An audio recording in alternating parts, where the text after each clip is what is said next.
안녕하세요. 자유교회 이진우 목사가 보내드리는 아침 묵상입니다.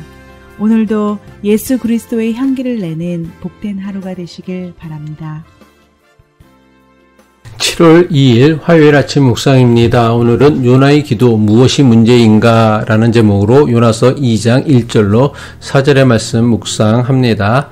요나가 물고기 뱃속에서 그의 하나님 여호와께 기도하여 이르되 내가 받는 고난으로 말미암아 여호와께 불러 아뢰었더니 주께서 내게 대답하셨고 내가 스올의 뱃속에서 부르짖었더니 주께서 내 음성을 들으셨나이다.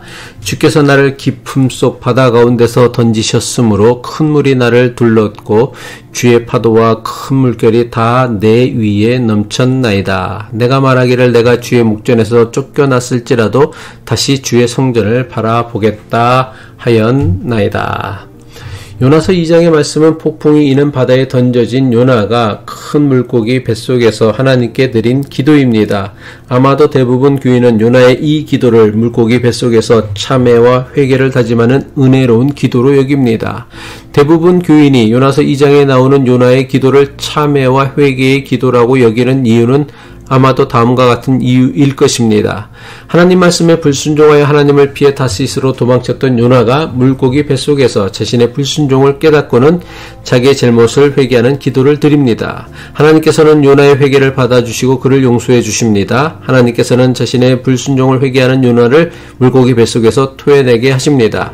마침내 물고기 뱃속에서 나오게 된 요나는 결국 그토록 하기 싫어했던 니느웨로 가서는 하나님의 말씀을 전하게 됩니다. 이렇게 요나의 기도를 자신의 불순종에 대한 참회와 회개의 기도로 해석합니다. 그래서 대부분 교인이 요나서 2장에 기록된 요나의 기도를 대단히 은혜롭고 감동적인 기도라고 여깁니다. 하지만 막상 요나서 2장에 기록된 요나의 기도를 자세히 살펴보면 요나의 편견이나 하나님 말씀에 불순종한 구체적인 참회가 나오지 않습니다. 물고기 뱃속에서 요나가 하나님께 드려야 하는 기도는 어떤 기도여야 했습니까? 하나님의 선지자라고 하는 요나는 하나님의 명령보다 자신이 가진 히브리 민족에 대한 신념을 더 중요하게 여겼습니다. 그래서 자기의 신념을 따라 하나님 명령에 불순종하여 하나님을 피해 도망치려고 했던 자신의 죄를 회개해야 마땅합니다. 더 나아가 자신이 가지고 있던 하나님에 대한 오해와 이방인에 대한 편견과 차별에 대한 참회의 기도를 드려야 마땅합니다. 하지만 물고기 뱃속에서 드린 요나의 기도에는 그 어디에도 자기의 잘못에 대한 참회와 회개는 찾아보기 힘듭니다. 물고기 뱃속에서 요나는 내가 받은 고난으로 말미암아 여호와께 불러 아뢰었더니 주께서 내게 대답하셨다라고 기도를 시작합니다. 요나서 2장 2절이죠. 이르되 내가 받는 고난으로 말미암아 여호와께 불러 아뢰었더니 주께서 내게 대답하셨고 내가 스올의 뱃속에서 부르짖었더니 주께서 내 음성을 들으셨나이다. 기도의 시작부터 문제입니다. 요나는 자신이 겪는 어려움을 고난이라고 여겼습니다. 과연 요나가 겪게 된 이 모든 어려움을 고난이라고 할 수 있을까요? 아니요. 절대로 그렇게 말할 수 없고 말해서도 안 됩니다. 고난이 무엇입니까?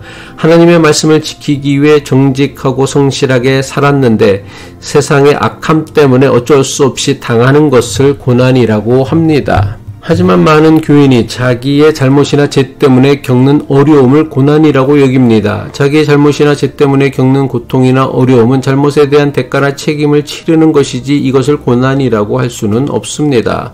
요나는 물고기 뱃속에 있는 자신을 스올의 뱃속에 있다고 표현하고 있습니다. 스올은 죽은 자들이 거하는 곳을 뜻하는 히브리어입니다. 우리말로는 상황에 따라 무덤, 음부 또는 지옥 등으로 번역할 수 있습니다.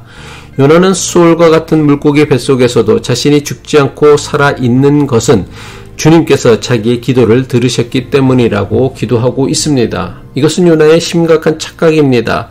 하나님께서 요나의 기도를 들으셨기에 그를 살리신 것이 아닙니다. 그의 잘못된 믿음과 편견을 고치기 위해 그를 살리신 것입니다. 또한 요나는 자신은 비록 하나님에게서 쫓겨났지만 절망하지 않고 끝까지 주의 성전을 바라보겠다고 기도합니다. 요나서 2장 4절이죠. 내가 말하기를 내가 주의 목전에서 쫓겨났을지라도 다시 주의 성전을 바라보겠다 하였나이다. 이 또한 대단히 잘못된 기도이죠. 하나님께서 요나를 쫓아내셨습니까? 요나가 하나님을 피해 도망했습니까? 요나는 자신이 하나님을 피해 도망쳤으면서도 하나님께서 자신을 쫓아낸 것이라 믿고 있었습니다. 전형적인 확증 편향의 모습이라 할 수 있습니다. 요나는 소울과 같은 물고기 뱃속에서도 죽지 않고 살아난 자신을 보며 자신을 살려주신 하나님의 뜻이 무엇인지를 물어야 마땅했습니다. 하지만 요나가 물고기 뱃속에서 드리는 기도에는 자신의 불순종과 편견에 대한 참회와 회개는커녕 자신의 믿음을 자랑하고 있음을 보게 됩니다. 전능하신 하나님께 드리는 기도는 우리의 믿음을 자랑하는 것이 아닙니다. 하나님께 드리는 기도는 자기의 모습을 정직하게 들여다보고 자기의 잘못과 죄를 참회하고 만유의 주이신 하나님을 믿는 믿음으로 자기의 편견과 고집을 깨트리는 것이 되어야 합니다. 기도하겠습니다. 사랑과 은혜의 아버지 하나님, 요나의 이야기를 통해 우리의 모습을 돌아보게 하옵소서. 요나처럼 우리의 편견과 고집으로 하나님의 뜻을 거스르는 우리의 어리석음을 용서하여 주옵소서. 기도로 하나님 앞에 나아갈 때마다 우리의 잘못을 정직하게 바라보고 참회하며 주님의 말씀을 따라 살아가는 용기를 주옵소서. 예수 그리스도의 이름으로 기도합니다.